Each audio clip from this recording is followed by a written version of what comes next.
And so I am currently right now on the board of directors for the APTA, and I'm serving my first term. I'm in my last year, my third year of my first term, and it has been a really exciting, wonderful experience.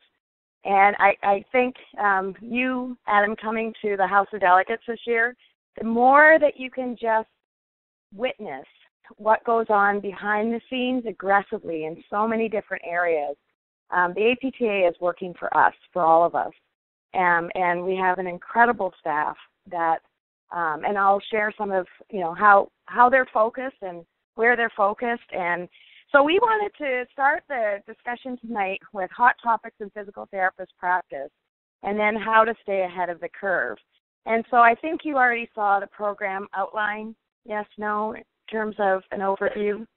So this is just the guide. One thing I will tell you is I put in rough time estimates just to help me, but I never stick to the time, although I'll make sure that you get out on time. That's one thing that's very important. I know that. And then here are the set of program objectives that we've established for this program. So how many of you know that we have a new vision for our profession? So Vision 2020, how many of you think Vision 2020 is still our vision? It's still really important, and we still have work to do. But what was really exciting last year, how many of you witnessed the process last year when we got to our new vision?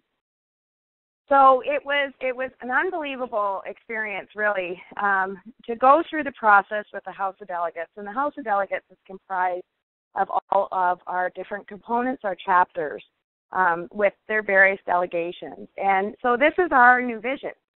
So it is transforming society by optimizing movement to improve the human experience. So Vision 2020, we still have work to do. And this is our new vision. So what do you think of this? How many love it? How many of you just don't know? How many of you are seeing it for the first time? So I'm going to explain. There are a few phrases that were really up for some discussion before this vision was passed. And I have to say that this vision, in terms of voting, it was something like 93% in favor and about 7 or 8% not in favor. And that was just overwhelming. It was very exciting to see the vote. So transforming society, what do you think of that? That's one phrase that kind of people struggled with.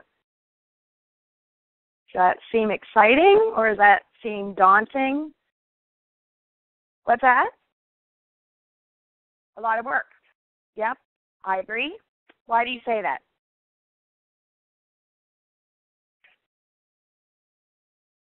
Absolutely. Hard work. Okay? So anybody think, no, that's not us?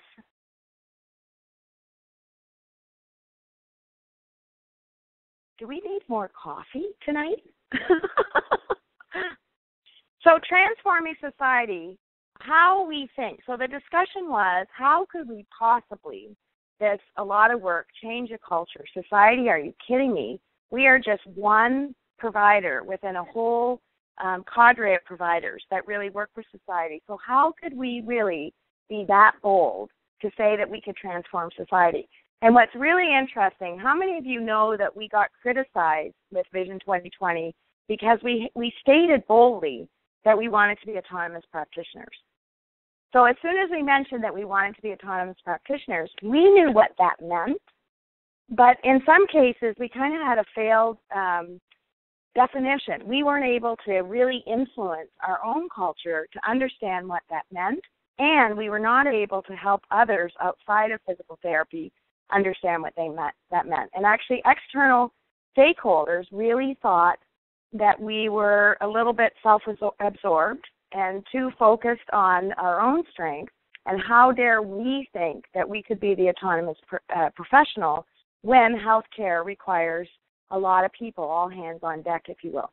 So this transforming society, as soon as we started looking at this leap, it's kind of this pause of, well, wait a second here. If we were having a problem with autonomous professional, how can we then believe that we could transform society? And that's because we optimize movement. So when we really start to think about our specialty, our unique skill set is helping people move. So if you think of, through the lifespan, how important movement is to each one of you, each one of us, society in general, we can play a role in transforming society. This optimizing movement piece I'll explain a little bit more in a few minutes. And then what do you think about the human experience? That was another term that some people were sort of caught the attention of many people. How do you find it? Focus on quality of life, and I think by phrasing it as human experience, everyone's free to define their experience as they wish. Great. Anybody else? How would you define human experience? So I think it's quality of life, and again, it's across the lifespan. So what was really interesting is, and I'm not sure if the live stream is still available, and if that's something that you as a district would like to get access to, let me know, and I'll help you find it. But Terry Nordstrom from California stood up on the House floor, and he really helped to explain very pragmatically what human experience meant. And so he said his neighbor, his 76-year-old neighbor, and I might be getting the statistics wrong at this point, but his 76-year-old neighbor that could go out in the morning and walk his or her dog and, you know, help pick up any droppings and whatever through the whole process of going through the walk, that's the human experience. Or being able to go to the grocery store and do shopping independently. That movement, that process of being able to leave from one area, go to the other area, come back, carry things, whatever, that's the human experience. And so when he actually defined from his perspective what human experience meant to him, it really helped to define, and I think you touched on a lot of the points.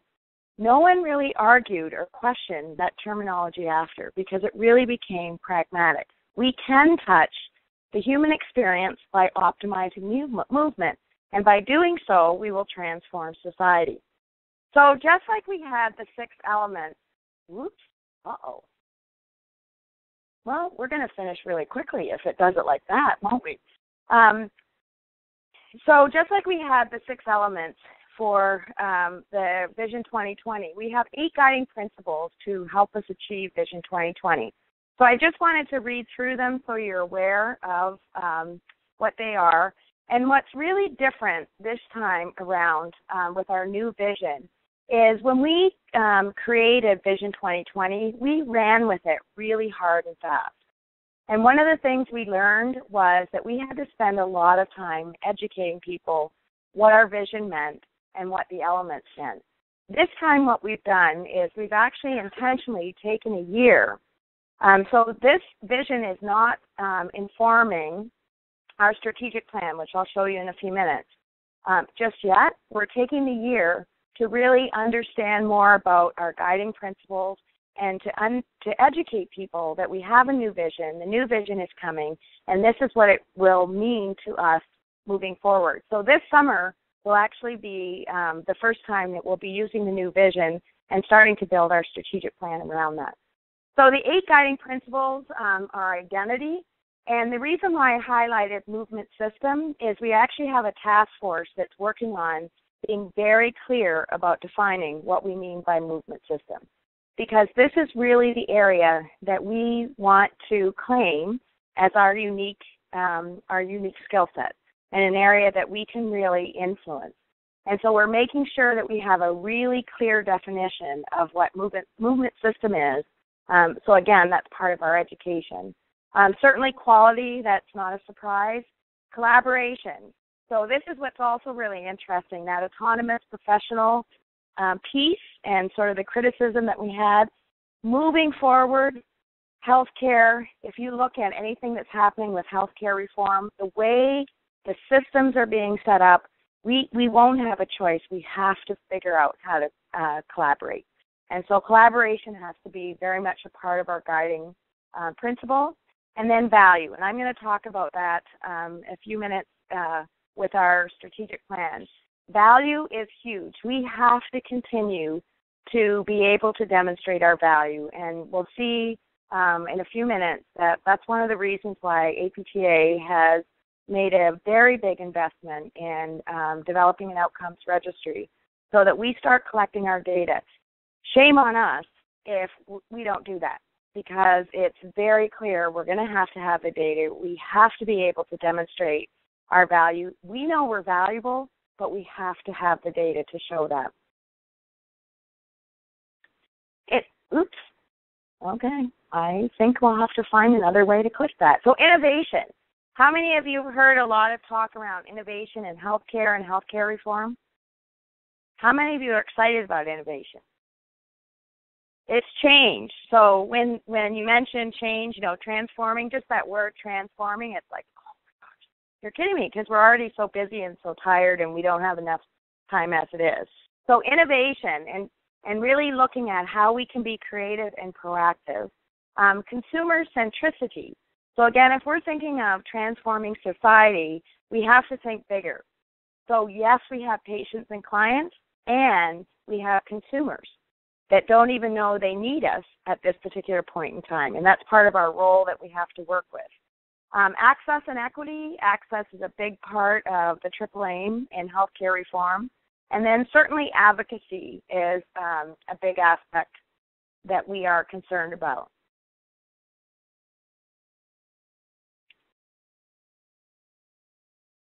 I don't know how to desensitize this, but I will try. I think there's a little guy in there that's just deciding that we're going to go faster. Anyways, so any questions about our new vision, all of our vision that's coming up? So our strategic plan, I have to tell you that this has been a really exciting process also. A couple of years ago, we really went through a very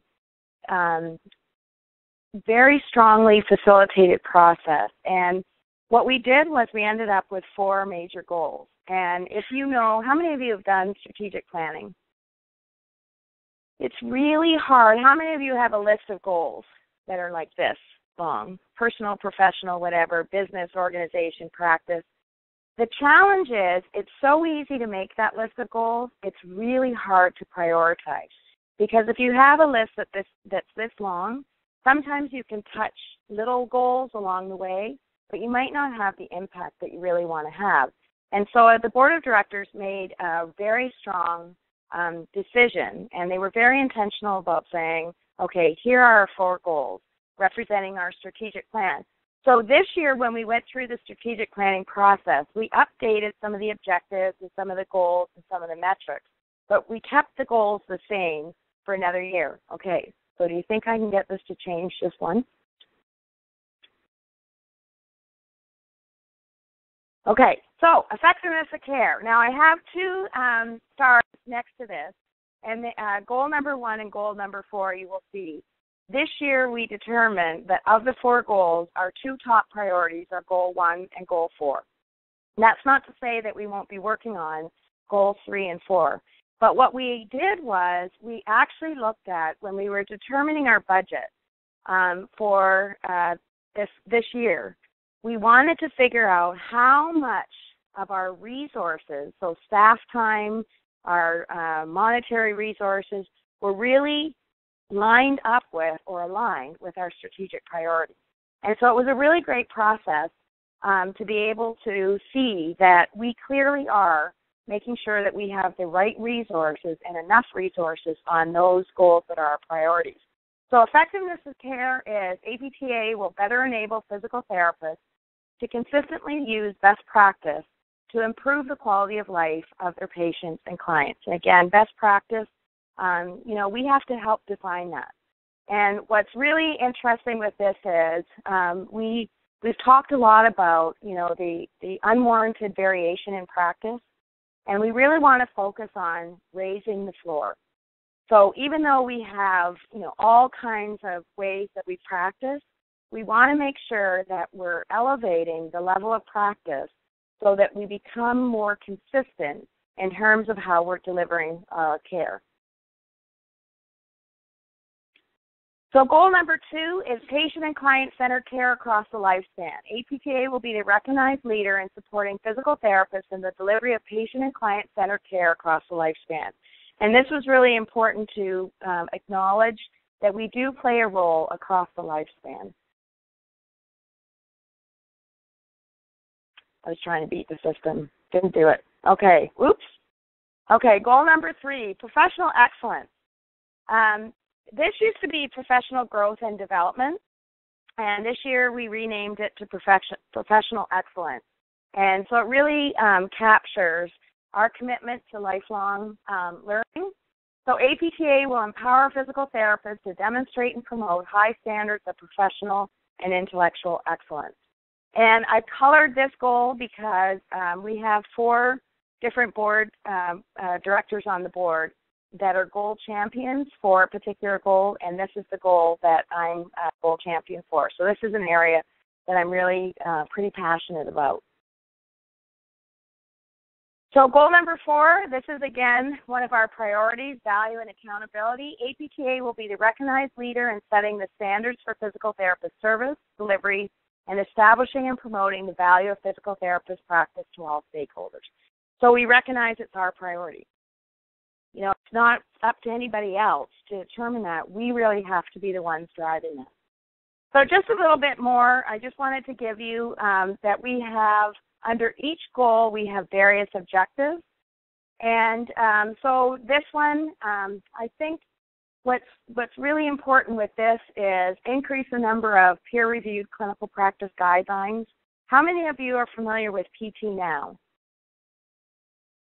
If you haven't gone exploring, anybody use PT Now? What do you think of it?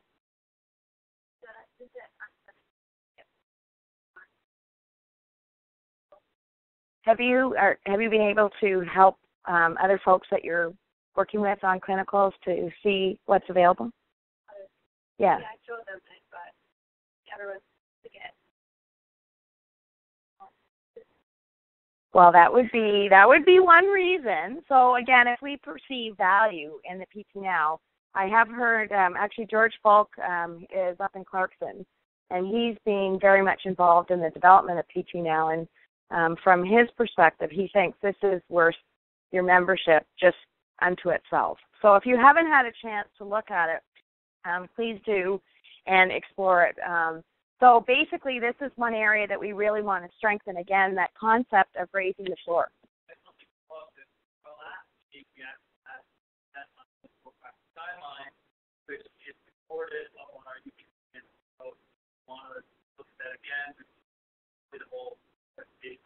Was that Jim Smith? Okay, good. And he's not too far away if you need him to come back. If you, he actually apologizes. He wasn't able to make it tonight. He was trying to be here, but so that's great. That's a great resource in terms of learning what's available. So the other thing that's important to mention, and I just mentioned this a few minutes ago, we have decided and we are investing in building our own outcomes registry. And we have a task force that's been up and running for the past year, helping to lead this charge. And this is a really big priority for our profession. And again, it really supports the fact that we have to collect our data. And we can't wait for 5 years or 6 years or 7 years or 10 years or whatever to get the data. We need to be able to get the data sooner rather than later so that we can start demonstrating our value. So goal number 2, we have 4 objectives. And I think objective B, you will also see a lot with goal number 4. But really looking at how do we participate in, create, be part of developing new innovative models of practice. Did any of you go to the Innovation Summit that was held last March, or have any of you heard of that? So I have to say that I went to the Innovation Summit last year, and it was a one-day event, and it was probably, and again, I don't know if we can access that online, but it would be worth looking. It was one of the best days I think, that we have ever put together as a profession. Basically, we brought in people that are really leading, integrating, making new innovative models of care happen. You know, we hear healthcare reform, we hear change, we get scared with this aspect of change, and we have people out there already making great things happen. And so we brought real people in with real solutions to help, and it was just really inspirational to have that kind of perspective. So if you've seen any of the announcements, they're looking for innovators for Innovation Summit 2.0. They haven't announced the official date of that, but they are looking for people to contribute. And various components were able to nominate people that were involved in something that was innovative. And so it was neat to recognize lots of innovators. My personal feeling is we are incredibly creative as a profession. We are really creative problem solvers every day in practice. And, you know, if we're in home care and we're in somebody's home and we don't have something available, we create it. And so I really think this is an area, if we can tap into some of our creativity and apply it in different ways, it will be fantastic. So goal number 3 is professional excellence, and I want to just explain that Objective A, what's interesting with this is we don't just want to promote professionalism, we need to really demonstrate professionalism. And what happened with this was when we were 2 years ago starting to talk about this, we still have some of our colleagues that are questioning, why did we ever go to the DPT? You know, why did we do that? It was such a big investment. Talk about changing the culture. We're still hearing from members saying, you know, that was a really not so great idea, and why on earth did we do that?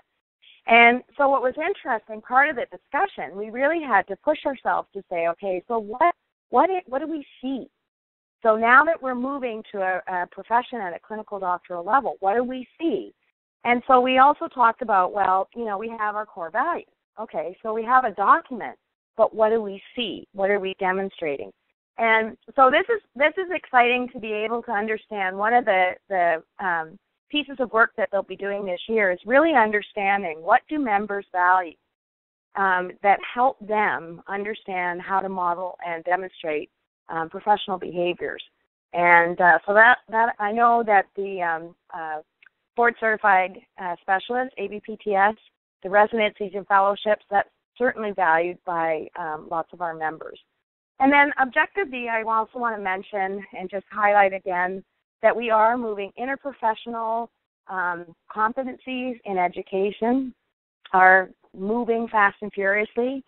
So future education will be looking at ways that we can start the education earlier so that you really understand how to collaborate. And I think that's exciting. It's a long time coming. It's so sorely needed. We need to be able to hit the ground running day one and really know how to collaborate. These silos can't exist anymore because the resources are getting harder and harder to access. So goal number 4 is this value and accountability, and I just highlighted advocate. If you haven't gone on the APTA website and gone to government affairs lately, just go onto the website. Our staff, our government affairs department is working so hard and advocating for us all the time. And certainly we have many activities where you can, we have fly-ins. The private practice section just has a whole bunch of people that fly in and then they go to the Hill and they advocate for some particular issue. We have our state government affairs forum. We have our federal advocacy forum. And if you ever have the chance to join that, it is just awesome to see so many people that come together to stand together and advocate for various issues. Want to mention also, just in general, part of our strategic plan is we are launching a pretty aggressive fraud and abuse campaign, and we're not calling it fraud and abuse because that's kind of negative, and actually a lot of people think, well, that doesn't apply to me, and unfortunately, sometimes it does apply to us, and we don't know about it, but we're still responsible if we don't understand that we're committing fraud. So we're actually renaming the program, or naming the program as Asserting Our Professional Integrity. And we've made a decision that this campaign will be available to members and non-members. So again, being able to reach all folks in practice and be able to raise that floor, that's something that we think is really important. So payment initiatives, we're in the process. We've been in the process for quite some time that we're looking at, and I don't know if you've heard of this, but an alternative payment system that we now have named. It's the PT payment classification system. And what we're trying to do is really be proactive, and we're not going in alone. We're trying to collaborate with other professional groups.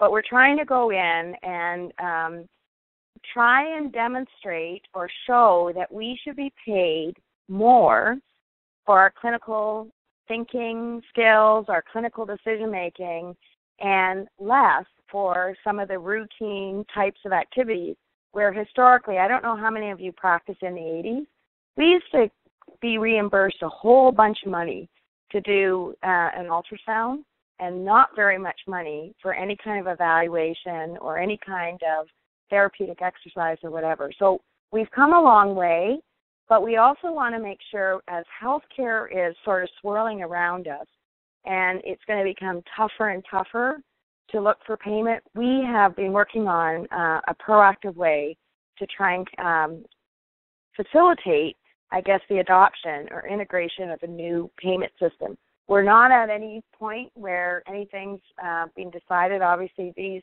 kinds of discussions take a long time. But if you go on the website also, you can find some information that can describe that a little bit more. And then ongoing advocacy efforts, I wanted to just let you know that we do have an entire page set up. If you're confused about healthcare reform, and I think we all are, we actually have a page that's available that will keep you updated and will help define some of the terms and some of the big trends that are happening. So our membership, we ended up the end of last year at an all-time high, so we're 88,000 members. And how many of you have heard of the VIP, or the Volunteer Interest Pool, VIP? So the VIP is our new system that we set up about a year and a half ago, and you go on the APTA website and you just create a profile. And so basically it is letting us know if you're interested, if some kind of staff work group comes up or if a board-appointed work group comes up or whatever, that's your profile that you create in this pool. And we have, I think, over 1,000 people that have already put their names in the pool. And then what happens is, from time to time, we put out a very specific call. And we want to let you know that when there's a call that goes out, you have to go into your membership profile and you actually have to answer a specific call. So for each call, we might have a certain question or whatever, and that's your opportunity to sell to us why you think you'd be a really good candidate to be considered to be appointed for a particular group. And our call actually, the most recent call just closed last night. And I'm the chair of the Appointments Board work group, and we're actually going to be going through the process in the next couple of weeks to make recommendations to the board of people that would be appointed for various groups. Just as nominating committee is saying there are lots of opportunities to get involved, if you're interested in exploring some other opportunities at the national level, that's a really great way to get involved also. And for one call that we had, I'll just let you know, the PTA Education Task Force that was, I think it was last fall, last October, we actually had 87 people put their name for that one call, and we could only recommend 5 people, but that was fabulous to get that kind of response. So this is just more information, the breakdown. One of the things that we're really looking at is, are we moving from that market share? So it's great. Our total membership is increasing. It's absolutely awesome. If you look at students way down below, we have 23,000 students that are members. Our job is to figure out how do we retain our student membership. And so we're working on ways to stagger over a 3-year time frame so that your dues, you ease into your dues over that period of time, and you don't come out as a student and just get hit with, wow, here's the membership.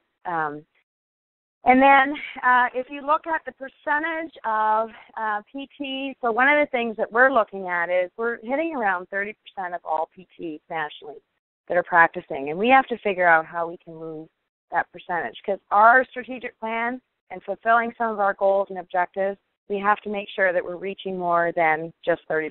30% is great, and it's not enough. And the PTAs also, we're through the work of the PTA caucus, we're looking at ways that we can increase membership also for that. So how many of you know that we have a new CEO? So we have a new CEO. He's starting February 28th. This was just announced last week. How many of you went to CSM? So you're still recovering from CSM. Wow, it was, you go in, it's about 14,000 people that were in Las Vegas last week. So did you make it home okay? There were storms all over the place. Okay, good. So we announced last week that we have a new CEO. He's starting February 28th. And so this is just a little bit of a profile of him. I also have included, there's an interview that Jason Bellamy did with him at CSM, and you can go and you can watch it and get to know him a little bit more. And we're really excited about when he is starting, and we have lots of goals, although we're trying to be very focused and prioritize. But we're very excited for him.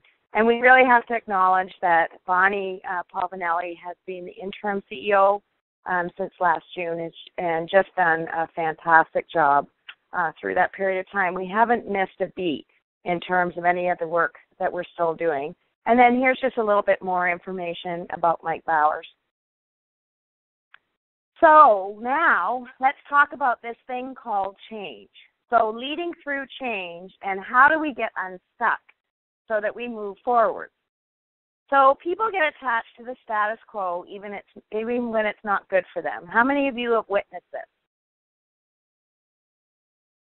How many of you feel that you might be attached to the status quo? Sort of? Okay, well, it's really easy. Why do you think people get stuck? We've already had a hint as far as it's a lot of work to change or transform. Especially thrown in cultures. Sometimes it takes 5 to 7 years, depending on the culture that you're trying to change, before you really start to see the change. So why do you think people like the status quo? What's that? Safe? Because the other is we have to take a risk. So sometimes with change, there can be uncertainty and we don't know what the outcome is. In general, we tend to be risk averse. And so even though we're very innovative and very creative, we tend to be risk averse, and sometimes that's not a good combination. So if we want to become more innovative and more creative, we have to figure out how we become unstuck. So healthcare is experiencing significant and rapid change, and dramatic change is yet to come. And so healthcare systems really must develop their leadership capacity to adapt and succeed in the future. So change. I put up a few pictures here. So how many of you feel like this in the bottom left-hand corner when you think about change? Anybody? Okay, how many of you feel like you come into work Monday morning and you're in the corner and you just freeze? Not sure? Okay, how many of you are jumping for joy? Monday morning when you hear that change? Okay, well, we got a few more pictures coming. How many are like this? Monday morning you come in and you think it's changed again? And then how many of you do this? Just put your blinders on, keep putting one foot in front of the other, that'll be somebody else's problem. Okay, so we all react to change differently, and what's really interesting is again, this thing called leadership and change. Change requires leadership. So healthcare is changing. We're transforming society. So one of the things that we have to understand is we need to develop leadership skills. So even this whole aspect of professional excellence, like goal number 3 that I talked about, maybe it's not just professional behaviors. Maybe it's really we need to be investing more in leadership development. So that's another plug for the leadership development workshop that NYPTA is putting on May 1st or May 2nd. So it'd be great to see you there. So leadership is connected with the process of innovation, bringing new ideas, methods, or solutions into use. What's really interesting is there was a report, the Institute of Medicine completed a report several years ago and looked at, the discussion was crossing the quality chasm, and really looked at the fact that this thing called leadership, we really need to be changing, dramatically changing some of our competencies, our knowledge and skills, in order to play a significant role in healthcare. And so the National Center for Health Leadership has actually developed this competency model, at this Venn diagram, and has looked at what are the unique skills, what's the unique knowledge that we need as healthcare leaders or leaders in healthcare so that we can be effective in practice.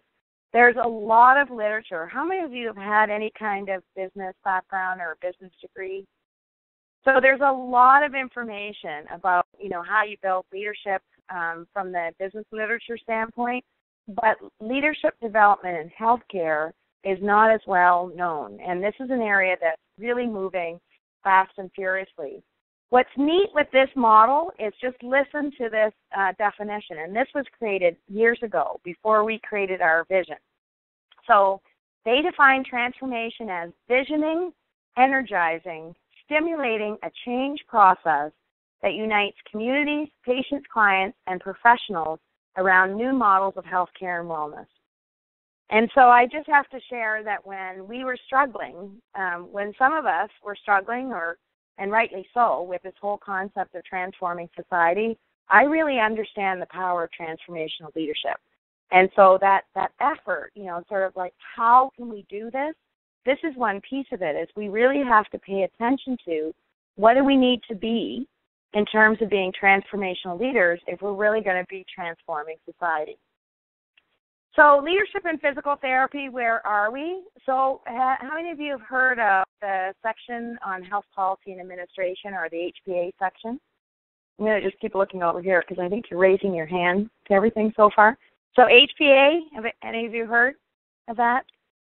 So HPA, look at the date, in 1998, actually supported a task force to look at and help define what these things were and what was the knowledge, what were the skills that we needed related to management, business, and leadership in physical therapy. So they actually created this acronym or this program called LAMP. So it's Leadership, Administration, Management, and Professionalism. And so in 1999, they published a white paper. If you go to the HPA website, you can find the white paper, and it's a lot of belief statements. And again, that was a long time ago, really trying to determine from a belief standpoint how valuable leadership, management, and business skills were to us to be effective in practice. And this was before we started moving to the DPT. So unfortunately, though, in 2004, so in Physical Therapy Journal, we've actually had a couple of articles that have been published. And one study that came out in 2004, and it was looking at the LAMP skills. But basically, we just don't have enough information. We know that the National Center for Health Leadership really looked at what are the unique skills relative to healthcare. So now we're trying to figure out what are these things, what are the skills, what's the knowledge, what are the experiences we need to have so that we can be effective in physical therapy. And I actually did my dissertation so I have a doctorate in education and executive leadership. And my research study was funded by the HPA section, and it was looking at the driving and restraining forces, or the perceptions of the driving and restraining forces, to integrating this thing called practice management into entry-level preparation. And so I was actually able to do focus groups with a variety of individuals, and we came out with 4 major themes from that. But it was really a wonderful experience to understand that we have to reframe our roles. So that quite often we think, especially from an entry-level perspective, students start and think that I'm going to be a really great clinician. I came into physical therapy because I want to have I want to be good at hands-on clinical care, and that's what I want to do. And so all this other stuff, the professionalism, the leadership, the business stuff, whatever, there's that resistance. There's some apathy and naivete, really, in terms of why do we need that stuff. And so this study, and I'd be happy if at some point you would like me to come back and explain a little bit more about the findings. I need to get it published in Physical Therapy. But it was really informative in terms of we do have some programs that are trying to be really creative because we haven't done a great job of prioritizing in our DPT curriculum. We want it all. And sometimes as students, don't you feel like your head's just been exposed because there's so much information? And not just information, but you also have to be socialized. You come in and you're going to leave at the doctorate level. And so again, tying this goal that we have in the strategic plan is we need to be modeling and demonstrating behaviors of a profession at a clinical doctor level. So that's a lot that we have to develop and build and mentor. And so this piece of it, healthcare is a business. Whether we like it or not, there is a business side to physical therapy. And so this piece of understanding how we integrate this content, you don't have to have an MBA when you graduate, but having some literacy and understanding that payment and understanding how to demonstrate value is so incredibly important. So another thing that was interesting is in 2012, I found out about a study that was conducted in Canada. And so they really looked at, the Canadian Physiotherapy Association looked at what were the perceptions of leadership. And I just found out today that this same study that was done in Canada, they're replicating it over in Ireland. And I think they're also looking at it in Singapore, and the World Congress is going to be in Singapore in 2015, so it's going to be really interesting to see the results.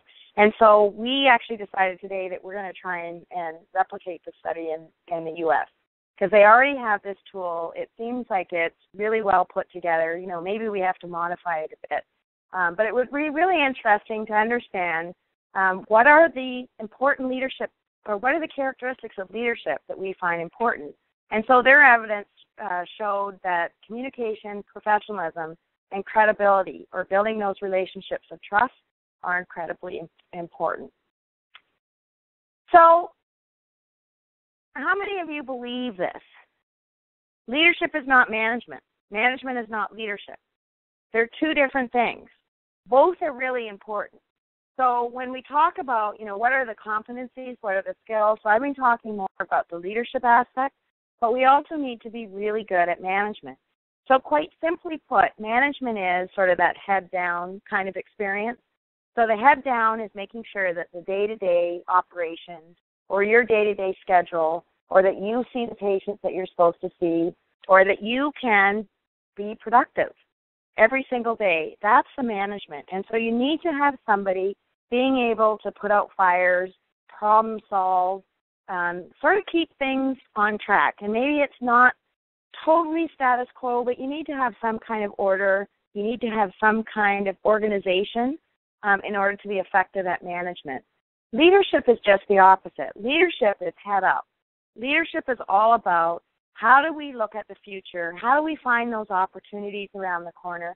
In fact, effective leaders even try and use conflict as a positive opportunity for opening up discussion and for change. So again, this is kind of an opportunity and dilemma. We now are seeing the literature totally supports leadership and management are not the same, and they're both really important. So we have to figure out how are we going to define what's really essential and what's really important for us, not just at entry level, but also in practice. So, Kouzes and Posner, how many of you have heard of the Leadership Challenge? It used to be a bright yellow book for about 4 editions, and now it's kind of a gray and red color, and it just doesn't stick out on the bookshelf as well. But the Leadership Challenge, if you want one book to start with, to read about leadership, I love this book because it's very relationship-based, it's very behavioral-based, and when you look at it, leadership is not about personality, although that's been up for discussion for many years. But leadership is really about your behaviors. So see the synergy between the behaviors of professionalism and the behaviors of leadership. And what's really key is this definition. Leadership is a relationship between those who aspire to lead. So somebody says, okay, I'll sort of lead the group. And then those who choose to follow. So followership is really important, that engaged followership. And so it's a great time to sign up for nominating committee. So maybe you don't have to lead, but you can be a really engaged follower through the process. And so it's that dynamic relationship that's so important. And the leader has to establish the trust and credibility, or the followers are not going to choose to follow. So it's a really important dynamic. How many of you think this makes sense as far as leadership is about behavior, not about personalities, or do you have some other thoughts about leadership?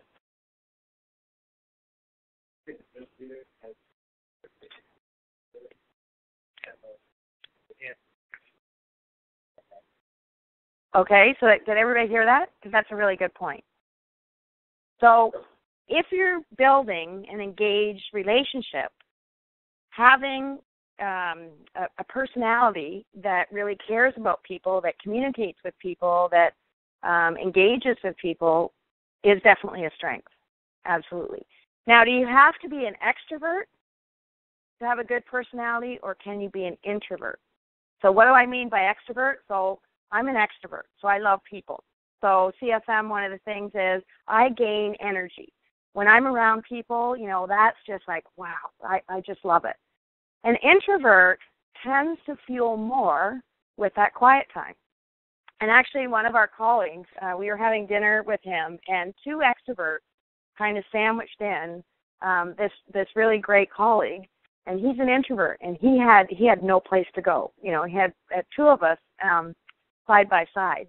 So the thing is, the extrovert is more, sort of out, tend to think of more charismatic with that extrovert. The introvert, right now, a lot of people are looking at this aspect of quiet leadership and quiet influence. And so one of the challenges is we tend to have more extroverts in physical therapy.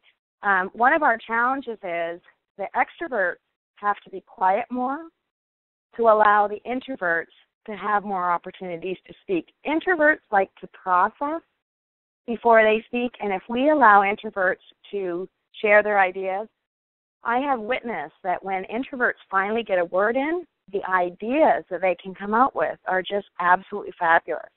So both are really good, and part of what we have to do is figure out how we can be inclusive of all different types of followership and leadership. Any other thoughts about leadership and behavior and relationships?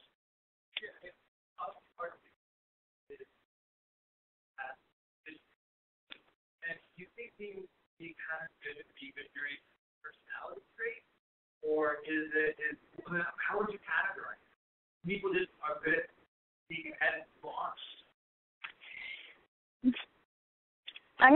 That's a great comment. So I have a response. What do you guys think? So I was explaining that management is head down more, making sure the order control. Leadership is more head up. Going with that, if you are in a leadership role, 1, you're able to delegate out stuff, and 2, you're also able to identify your resources. So if you personally can't be ahead, you know who you can talk with to help come up with that vision. Okay. So, and also I want to say that you want to come up with a shared vision.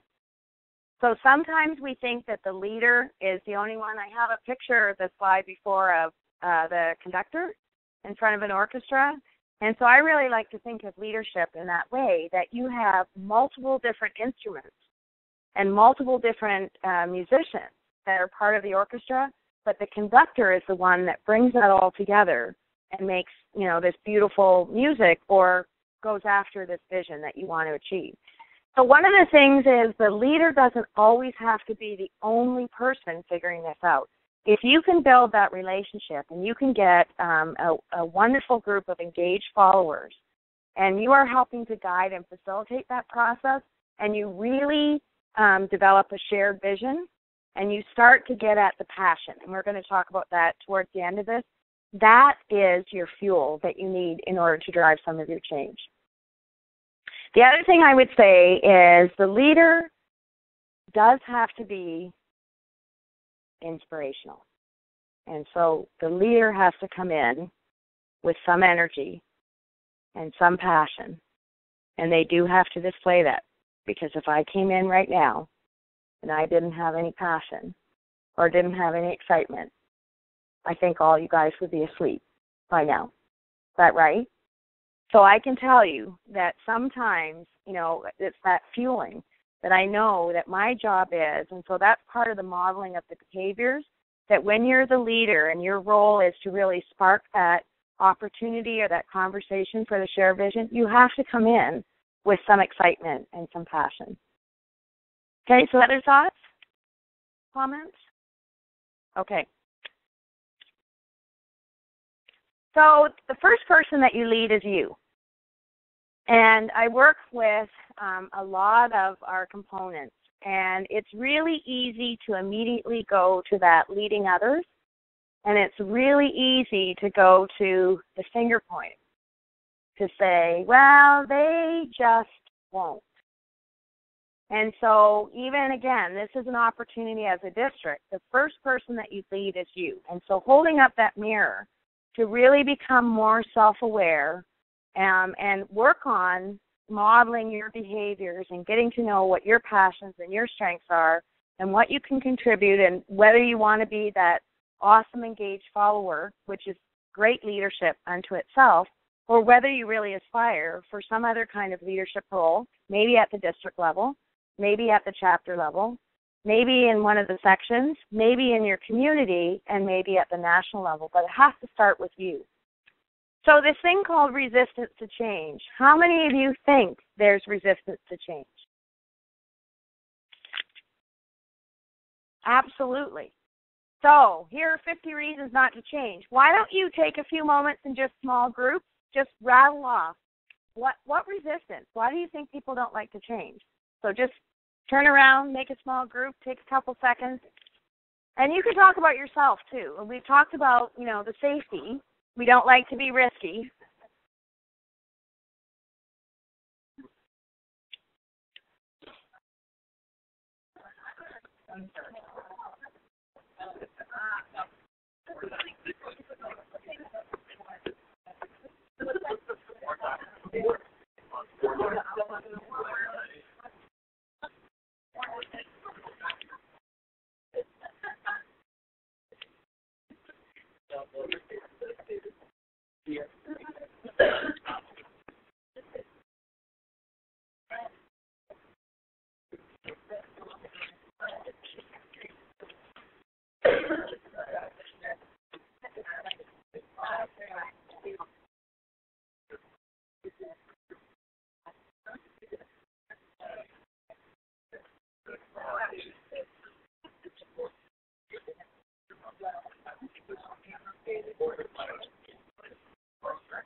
Okay, so what do you guys think?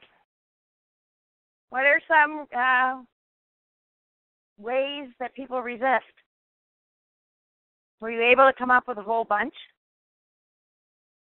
Did you come up with any of your own? Did you speak? Again, the first person you lead is you. So if we start talking about transforming society, we have to also start figuring out it's not just about them, it's also about us, and trying to figure out how we can be part of the change movement.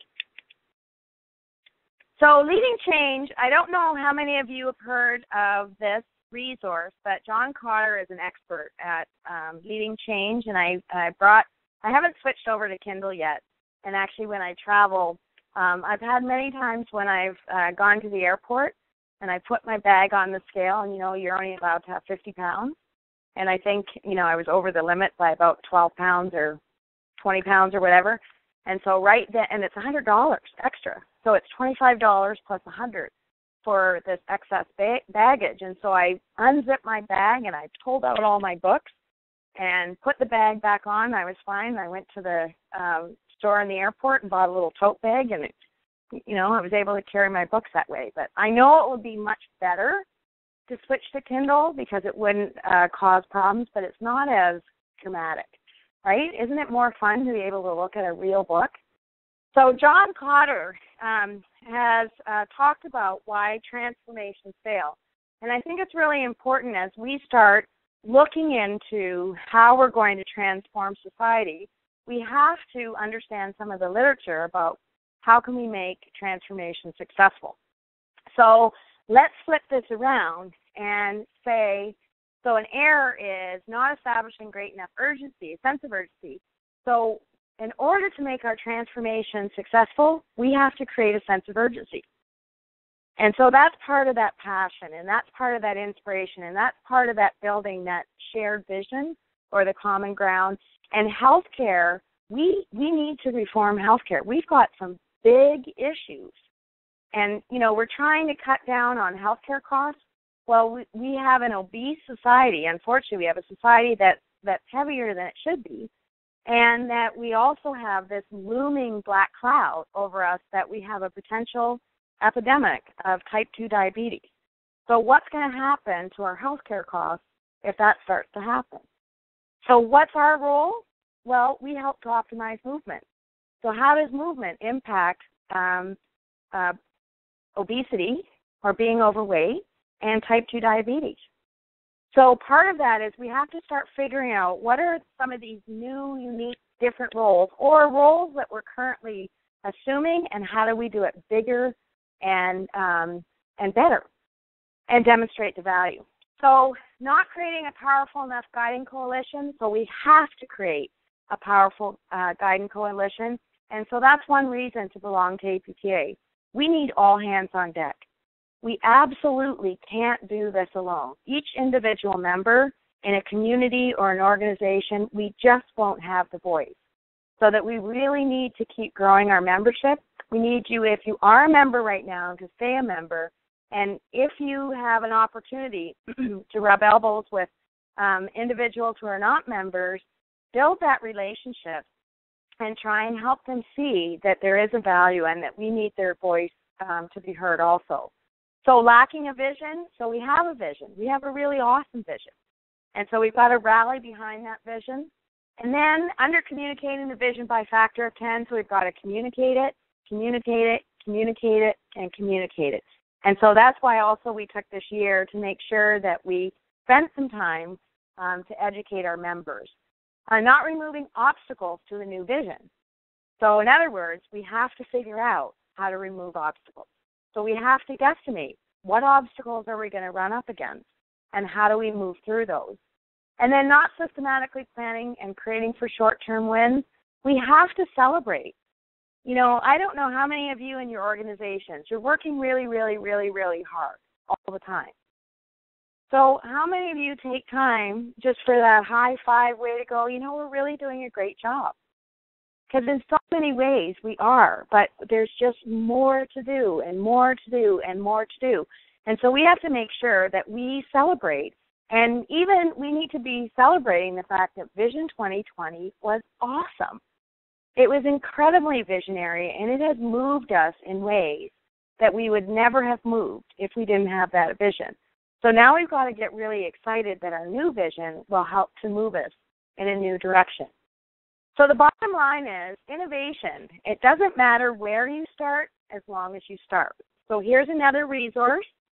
It's called Innovation is Everybody's Business, and it talks about the 7 skills of being a really good innovator. And I actually worked with a group of private practitioners in Texas, and we decided to have everybody in the company, all levels of employees, owners through front office staff, read this book, because part of the other thing is innovation doesn't have to come from that retreat.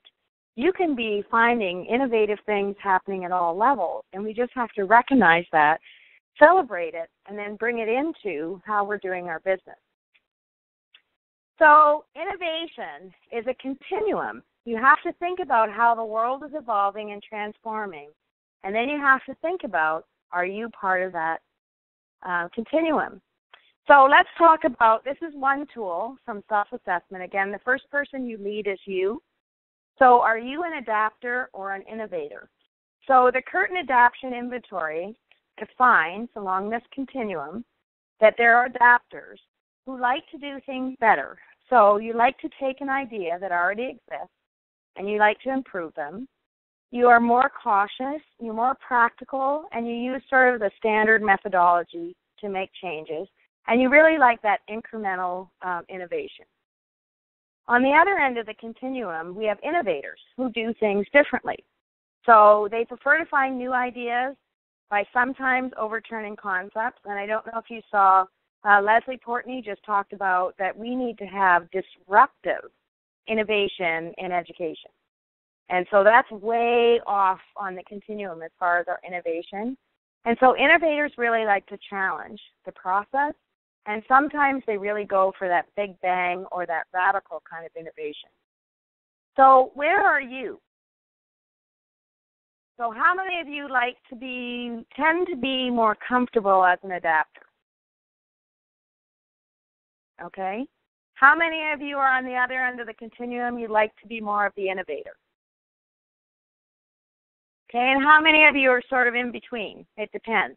So you would say, so according to their study, what they're saying is, their premise is, everybody can change. It's just how they like to change varies. And so they've said that really most people fall in that middle aspect. So you tend to be an adapter sometimes, and you tend to be an innovator sometimes. And so on either end of the continuum, you have some people that are truly, purely more the adapters, and you have some that are truly more of the innovators. So again, how do we build that team so we bring in all the skills and are inclusive? So another book, another resource, The Innovator's DNA. So they have determined the 5 skills of disruptive innovators. So they're saying these are some behavioral skills. So look at this. They question, behavioral skills. They observe, they network, and they experiment. What do we do every single day in practice? We question, we observe, we network, and we experiment all the time. So the other great thing about this resource is looking at how can we start to blend. Again, we've got management skills, leadership skills. Now we're talking about, skills of innovators. How do we start to blend that into our mindset that as clinicians, we are even more? And we have to be more. And in fact, perhaps we can be transformational leaders that can transform society. So you as a change agent. So I'm going to say all of you. I see all of you as potential change agents. And every time I talk to new professionals entering into practice, absolutely, it's so critical that you're part of the change process. Now, how you go about changing, again, this is the style of leadership. If you go in and just say, I know all this stuff and you don't, and, I was taught this and blah, blah, blah. If you're the bulldozer, kind of that puppy dog nipping at somebody's heels, you're not going to be as effective in building those relationships, either as followers or leaders, in order to move forward as a group. So you as a change agent, this is something that I just want you to think about. So do you have a passion for some idea. So what's your passion? Then if you do have a passion and you want to make a change, do you have the trust of others? So do you have that guiding coalition that can help support you so that you're not out there alone, being the only one taking a risk? It's a lot more comforting if you have more people with you when you're taking that risk. Can you build the energy and buy-in around your ideas for change? So again, that shared vision, that common vision. And do you understand and have you considered the fears of others? How many of you identified that fear is part of resistance to change? The fear of the unknown. It's, what's going to happen? Maybe I'm going to fail. And chances are you may fail. You may fail in a big way or you may stumble along the way. And so part of the process is we have to get comfortable and understand that if we're going to change, if we're going to transform, if we're going to innovate, we're going to have some big successes, and we're also going to have some failures along the way. How many of you have heard of this book? So this one, Switch. This is a great book about change. And it's an easy read, but it's just another resource. Heath and Heath are very creative in how they create that story. So if you want to explore more about you as a change agent, you can read that. The other thing to think about is all of us have to receive change. So we're change recipients. And so when you hear about a change, do you actively embrace or support it? Or do you reject and resist it? Or what does it take for you to get to that point that you're part of the change process? So sometimes people like more data. They want to understand, why are we making this change? What's in it for me? What are some other things that we may have to consider? So if you're helping to lead the process and you know that there's some fear, so maybe you have to address the fear and try and identify what the fears are. What are some other things that you maybe think about? When you decide to be that engaged follower, what is it that gets you there?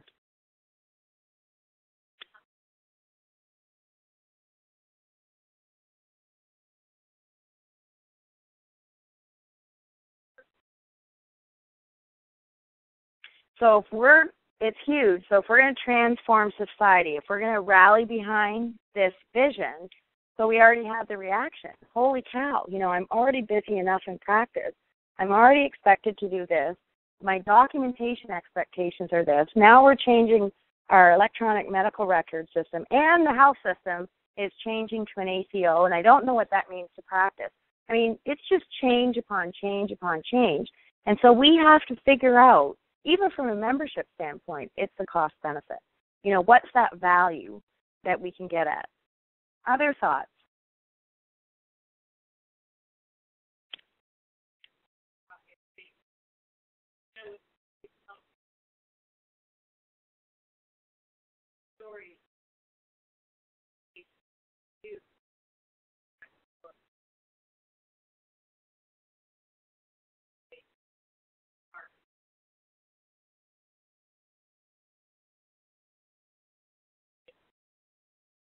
So you put the patient at the center, or you put the consumer at the center and the testimony.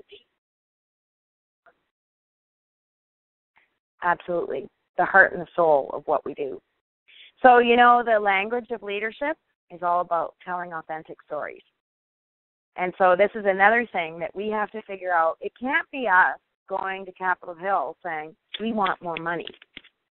We have to really be able to figure out that we can be a solution to healthcare reform.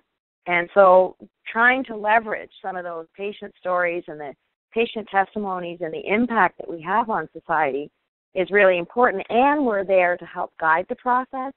But going in and saying, we want more money, it's just not going to go anywhere.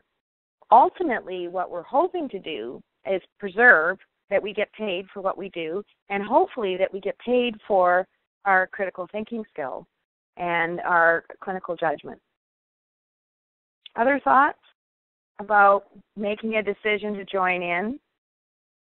Okay, so think about that. The next time you have change announced, either in your schedule at school or something at work, just, again, the first person you lead is you, and think about how you respond to and react to that change. So we have to be forward-looking. Healthcare is changing rapidly. We have to be forward-looking in times of rapid change. And I don't know if you're familiar with Stephen Covey's work, The 7 Habits of Highly Effective People. And so in essence, we have to begin with the end in mind. And so we have this great vision, and that's where we really have to start from. We have to envision, we have to imagine what it's going to be like when we can transform society by optimizing movement to improve the human condition. And once we begin with that in mind, then we can start figuring out the steps that we need to take to get there. And so I'd really like to encourage all of you to become an idea champion, so an individual who takes an innovation or change or idea and actively and enthusiastically promotes the idea, builds support, overcomes that resistance, and ensures that the idea is implemented. So, an action plan. This is something, and I think you'll be able to access the PowerPoint. So this is something that I want you, again, first person you lead is you, is really take some time to think about, if I could invent the future, what future would I invent for myself, for my practice or my organization or my profession? What is my burning passion? Because if we can start to really get at everybody's passions and strengths, that's going to be the energy that we can use to fuel our transformational process.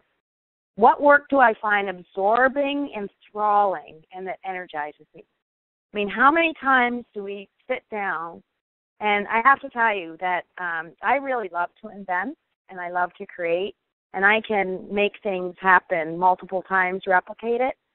But I was asked one time to write a policies and procedure manual to document how I invented and made things happen. And I have to tell you, I would just feel physically sick sitting in front of the computer. So although somebody said this will be a great stretch opportunity for me to sit there at the computer and feel sick to try and document the policies and procedures, it wasn't leveraging my passions and my strengths. And so that's some of the things, getting back to your point, is we have many other people that love the task, adore the task of writing policies and procedures. So the better task would have been that we sat down together and I maybe dictated, all the things, and then they translated that into a policies and procedure manual.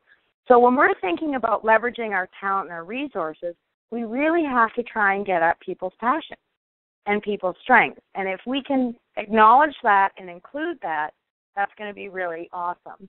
And then what will happen in 10 years if I remain absorbed, involved, energized, and enthralled in that work? So I actually was going to bring another book, but I was trying not to use book overload tonight. But another book that I'm reading right now is Leaders Make the Future, and futurists are looking 10 years out. Just doing strategic planning 3 to 5 years is not enough. And so I really think that we have to start anticipating, envisioning our vision in 10 years from now, what kind of impact, if we could really start to build some of those opportunities in all different levels. 10 years from now, begin with the end in mind. What are we hoping that we see? And what kind of impact do we think that we can make? So those are your homework questions, and they're not necessarily quick questions. So again, this is part of the self-awareness to spend time to think about that. And then you have my contact information. I do have some business cards here.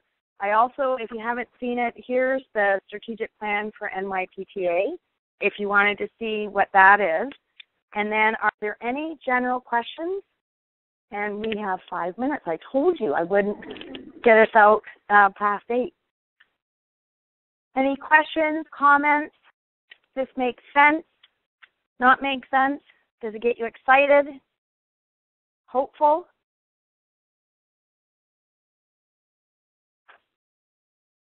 Time for more coffee? Well, I really appreciate, yes?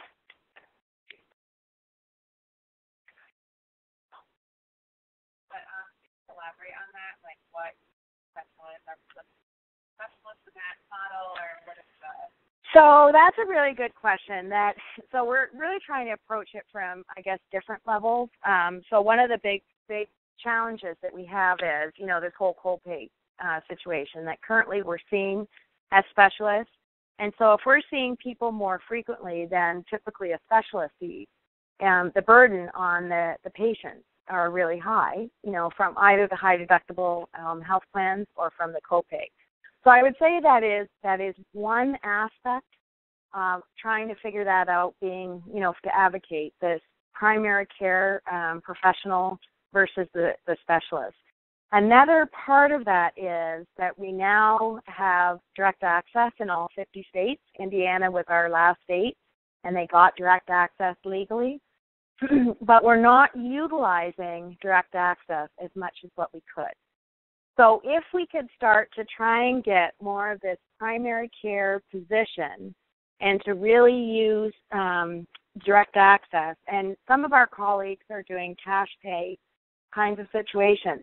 So they've found models that they can use to try and get at consumers directly and avoid the whole copay insurance and create that value so consumers are seeing the value. So that's another part of it.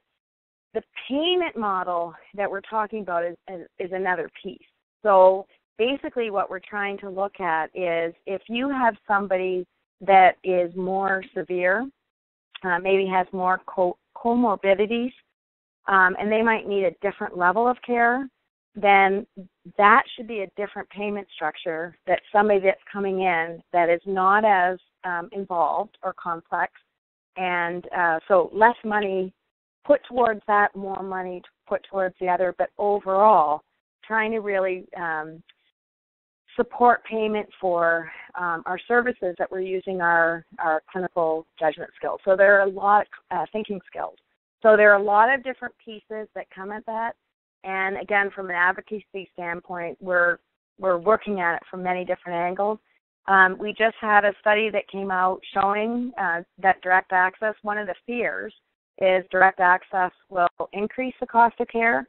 And what we're seeing from some of the evidence is the sooner that we can get somebody, instead of having somebody with back pain go to the primary care physician and get the sheet of exercises and, the meds and go home and do bed rest, if we can get that early access, then we can show the total cost of care, we can have an impact. So that's sort of how we're looking at it. I mean, even if you look at total joints, another piece of this, I was just at the Graham sessions in Salt Lake City in January, and really looking at if we can do some pre-op, if they have to have surgery. I mean, maybe there's an opportunity just to do conservative care instead of surgery. Well, then that really gets that total cost of care. But if they are having surgery, if we can do pre-op and immediately do post-op, then what's the data that we can show in terms of being effective? So it's really, really important when we talk about value and whatever. So the payment piece is one aspect of it, but we're really working on all initiatives. Any other questions?